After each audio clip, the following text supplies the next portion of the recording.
Quiero saludar con mucho gusto el día de hoy a Humberto Carrillo. ¿Cómo estás, Humberto? Coordinador de vinculación del Centro de Ciencias de la Complejidad de la UNAM.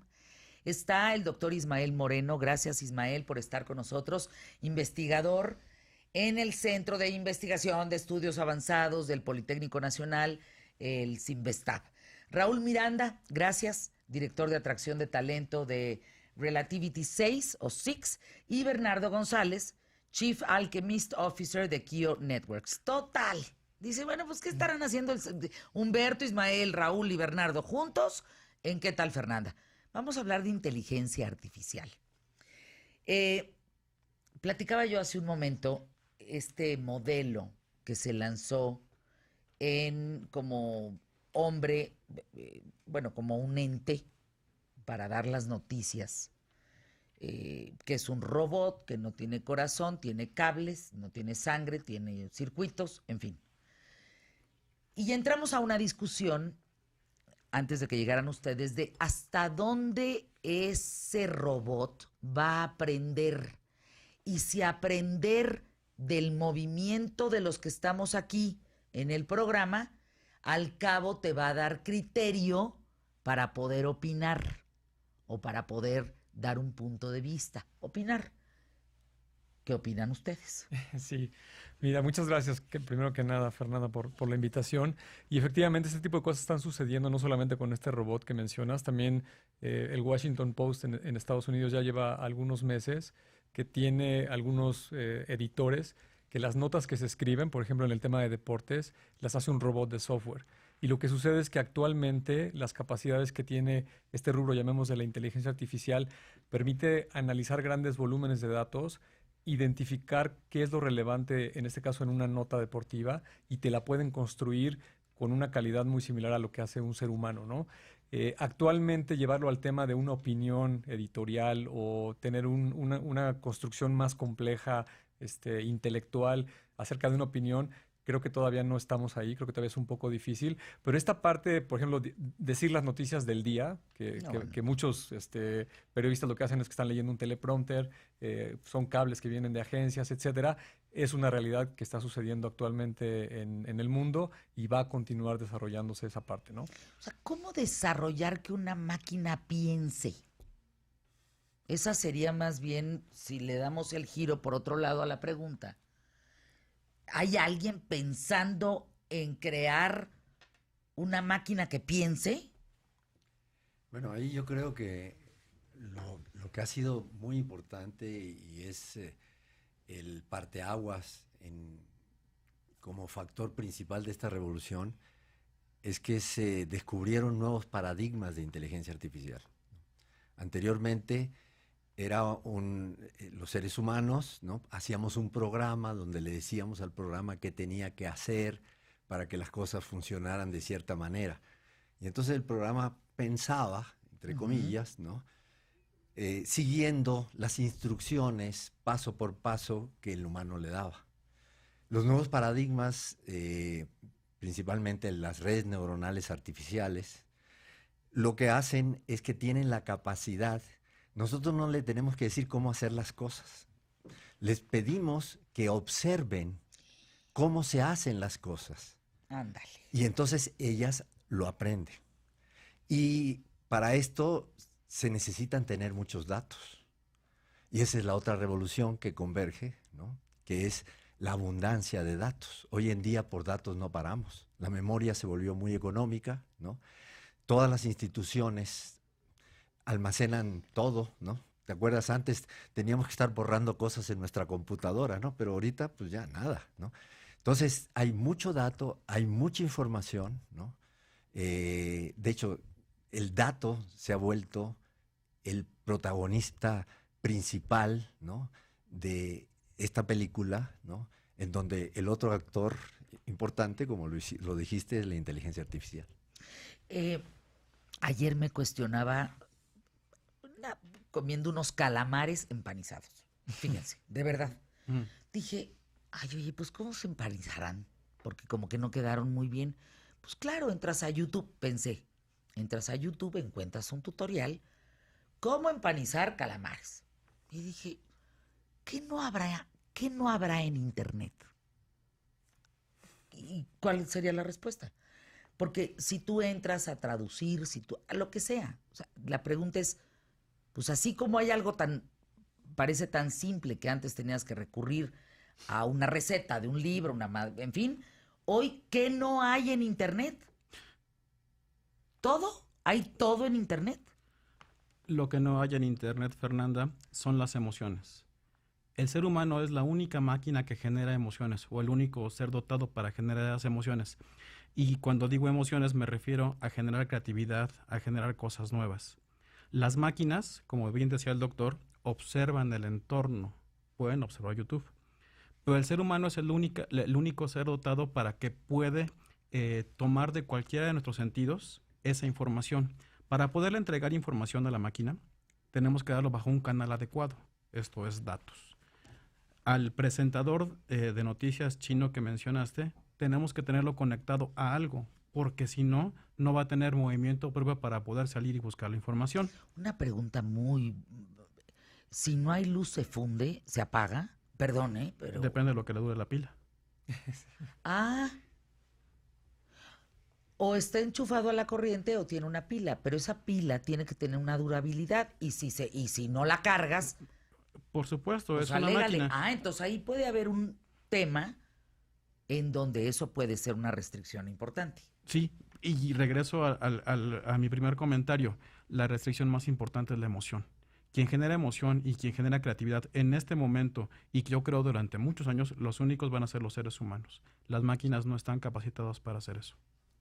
No nos estamos escuchando, yo pienso igual que tú, pero tú eres el experto, pero no nos estamos escuchando viejitos anquilosados tú y yo pensando en que solo las máquinas no van a sentir, lo demás lo van a poder hacer. Ahí me gustaría agregar, que toda la parte de inteligencia artificial surge de un área que es el razonamiento lógico, ¿no? Nosotros como humanos día a día usamos el razonamiento lógico. Es decir, muchas veces sin ser conscientes de ellos. Cuando vamos manejando, cuando vamos en el tráfico. Porque tomamos aprendimos. decisiones. Exacto, a partir de muchos datos y de todos nuestros sentidos. Entonces, actualmente la inteligencia artificial es muy buena para inferir, ¿sí? Para hacer deducciones y para hacer inferencias básicas. Pero hay un gran reto todavía en inteligencia artificial, que es un nivel de abstracción mayor que se llama abducción. La abducción es cuando decimos, ponte a imaginar, ponte muy creativo. Ese nivel de creatividad es muy difícil que lo alcancen las máquinas actualmente. Pero eso implica un nivel de decisión. ¿Las máquinas no deciden? ¿O sí? Sí pueden. Sí, claro. Tienen una lógica. Mira, yo creo que lo que pasa, hay un concepto también relacionado con la inteligencia artificial que quiere decir si es débil o fuerte, ¿no? Y la inteligencia artificial débil es aquella que tiene comportamientos que parece que tiene un razonamiento lógico, ¿no? Por ejemplo, un traductor. Un traductor es un software que lo que hace es identificar las palabras, tal vez trata con estos de Machine Learning, identificar el contexto de la conversación y lo traduce. Pero evidentemente ese software no es como tú, como yo, que sabe un lenguaje y que puede interpretar muchas otras cosas, ¿no? Lo que está sucediendo ya en el mundo, porque es una realidad, ahorita que decías esto de que no nos veremos como viejitos, seguramente la gente muy joven, los millennials, es algo que están usando hoy, todos los días, ¿no? Tienes en tu teléfono un asistente virtual. Si tienes iPhone le puedes hablar a Siri, o si tienes de otra marca, el que sea. Todas estas cuestiones que ya están en México, que son muy populares en todo el mundo y que puedes tener una conversación con este agente de software, ¿no? Que si te fueras al extremo filosófico, conceptual, pues no es un ente, no tiene conciencia, pero sí puede interpretar muchas cosas. Los vehículos autónomos son otro ejemplo, ¿no? Es una realidad, va a pasar muchos años en que se legalicen la regulación, se masifiquen, pero en donde se están probando en Europa, en Estados Unidos, el automóvil conduce mejor que un ser humano. Tiene un índice de accidentes mucho más bajo que lo que tenemos los conductores. Entonces, No igual se que emborracha. sucedió, no se emborracha, no se cansa. No se cansa. No se cansa. No te cobra, No se distrae. No, exacto, no se distrae. Eso es increíble. Sí, sí, sí. Pero entonces no tendrá que haber otras cosas que sean consecuencia. Esto, la batería, que no haya luz, que no tengas internet, que se funda. Sí. No, tiene que haber otras consecuencias. Porque si no, ¿a dónde vamos a parar? Como dicen.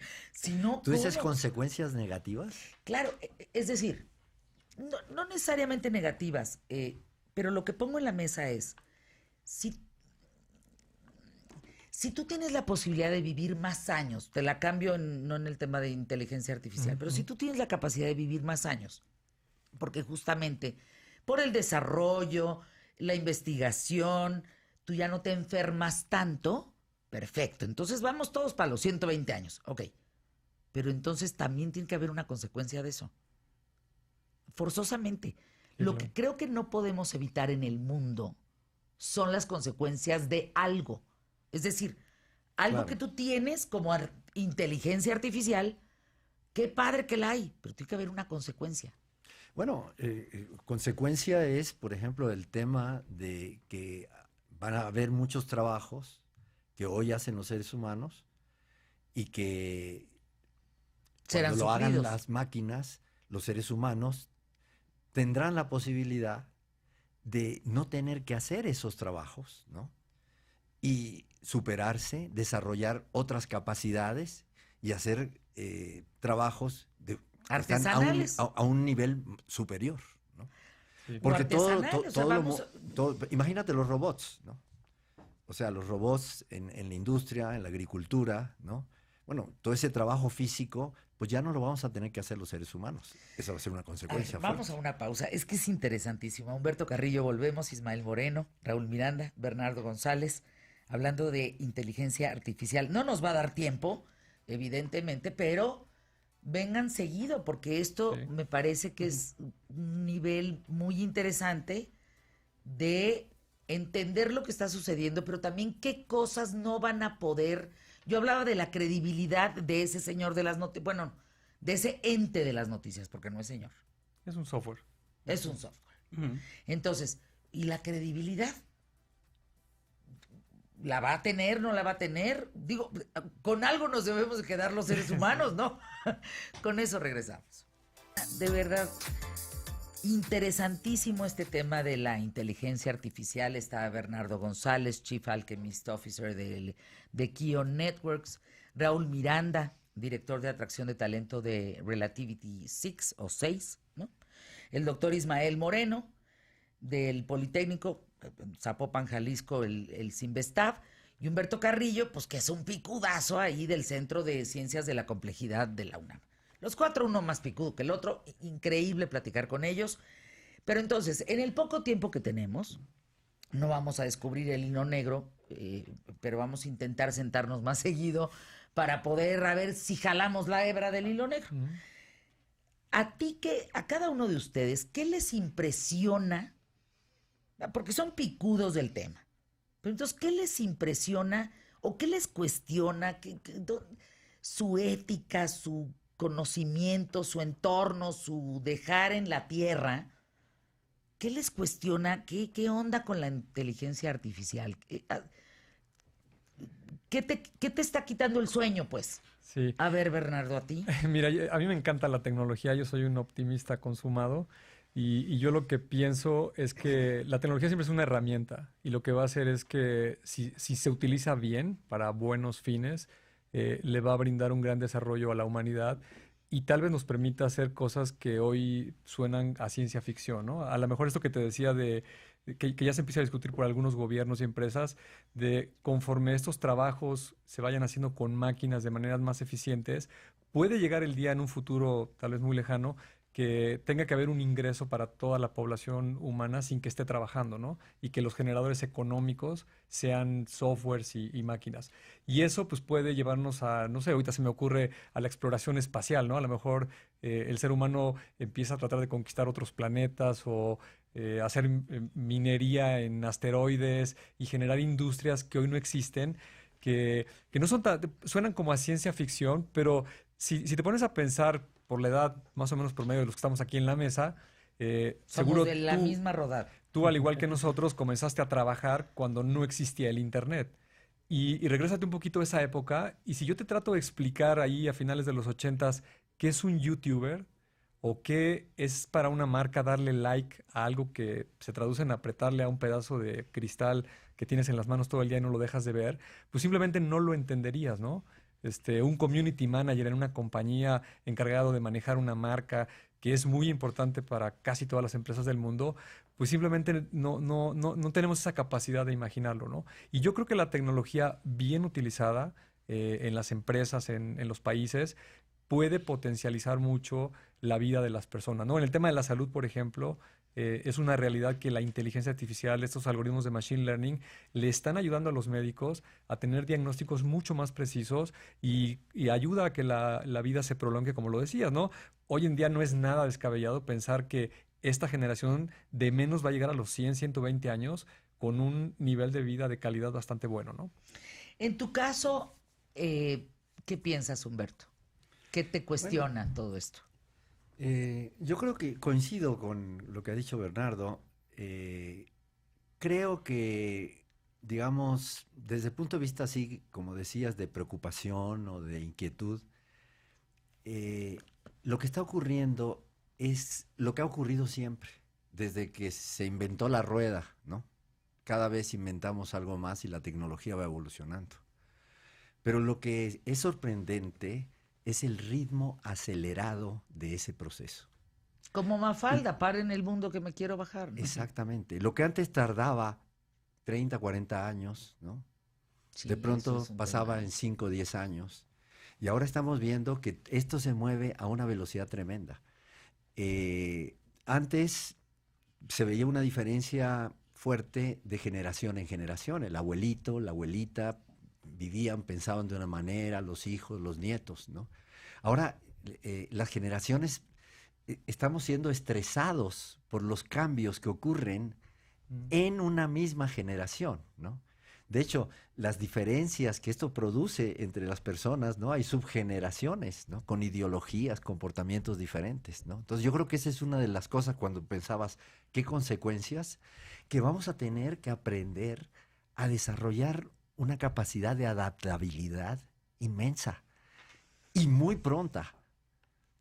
Porque el mundo que vamos a habitar, Fernanda, dentro de 5 o 10 años, no lo podemos imaginar ahora. En tu caso, bueno, regresen Humberto, Bernardo. A ver, Raúl, ¿qué piensas? ¿Qué nos dejas? A mí me emociona y me apasiona saber que, que tenemos una gran oportunidad de vida de estar en este momento universo existiendo. ¿Por qué? Porque las máquinas no tienen ética y moral. La ética y la moral está en las personas que las desarrollan o que las programan. Entonces yo me imagino en esas emociones, imagina que hagamos una máquina de inteligencia artificial entre muchos científicos mexicanos, que todos le demos ese ADN mexicano a la máquina y que la máquina genere decisiones muy mexicanas y que entonces esa máquina tenga repercusión en el mundo. Eso me apasiona, porque eso puede ser cierto. Tenemos una gran oportunidad en este país para poder empezar a generar la ciencia de datos, hacerlo coherente, porque además lo tenemos todo. Tenemos científicos, tenemos matemáticas y tenemos acceso a la tecnología y arte. Entonces a mí me apasiona eso, que tomemos la oportunidad para poder hacerlo, porque además se puede. Y aquí tenemos los grandes científicos que lo están haciendo. Ismael Moreno, para despedirnos. Sí, yo quisiera concluir con, tenemos en México mucho talento para desarrollar inteligencia artificial. Y algo que debemos de tener presente es que la inteligencia artificial ya está aquí y es una realidad. Otros países tienen estrategias a nivel nacional para incrementar el uso de la inteligencia artificial en los diferentes sectores. ¿Qué estamos haciendo en México para poder desarrollar la inteligencia artificial? Así como llegó el Internet, llegó la inteligencia artificial. Entonces, la invitación es que a los diferentes sectores, gobierno, a las organizaciones, que estén abiertos que estén receptivos a desarrollar diferentes estrategias alrededor de la inteligencia artificial. Nos despedimos del tema, regresamos con nuestro mexicano rifado y yo les dejo una pregunta a los 4 y a todos ustedes para la siguiente reunión que tengamos. ¿Les late? Sí. ¿La inteligencia artificial siempre es inteligente? Pausa, volvemos.